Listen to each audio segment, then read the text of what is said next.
Do you tell them like on a game-by-game basis or like a week out? No, no, And no, do you no. feel that Yeah. as pros they even need to be told that? Yeah, I think players need to be told, and this is what when I had the 4 guys, I brought them in and had a private meeting with those 4 guys, Lou, Dan, Brandon, and Epe, and said, you know, hey, I have been trying to give you guys 5 minutes here, you 5 minutes there, so I can kind of cover everybody with. But that's not fair to you because you may get into a rhythm, then now you may not go back to that rhythm, and I wanted to hear what their feedback was, and therefore, Coach, you know what? Hey, we understand sometimes you can't do that. So you know what?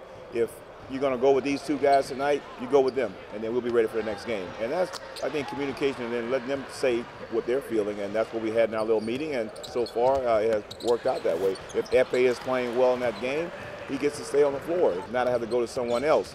But it's worked out to where those guys know they're going to be the guys for the call that particular night. You know, you got several really talented players with the Bulls that's going to play at a very high level. Of course, it starts with Derrick Rose, the way he's been playing, MVP candidate, people talking about, and All-Star, and of course Boozer is no slouch either. So, and they have some nice, long, athletic wing players that really understand how to get into you defensively and put pressure on you on both sides of the ball. So we have our hands full tomorrow. But I think if our guys come out, play with the attitude that we've had when we face a physical presence of a team, we've been able to manage that. The way we played Utah the first time and the second time, we were on our toes first as opposed to being on our heels, being the aggressors.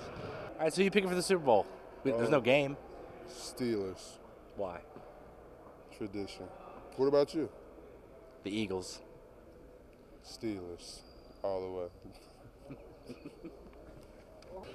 It's a tough choice. I think I'm going to go with the Carolina Panthers. You know, they're really strong this year. Really had a great regular season. They're on fire right now. So Jimmy Clausen probably, you know, win his first ring tonight or Sunday night. He's in a zone. I think his quarterback percentage is around 4. Yeah, something like that. I mean, it's record-breaking. So I think we should just ride that train all the way to the Super Bowl. Tough one, but I got to take the Packers. Even though it's hard to bet against Big Ben, he already has 2, but I'm going to take the Packers on this one. I got a bunch of friends, places I go for vacation down in South Carolina. I have a ton of people from Pittsburgh. And so I've become really good fans of the Pittsburgh Steelers. Plus, I've always been a fan of them as well. So living in the Cleveland area, but being a Steelers fan, you know, so I got to go with the Steelers.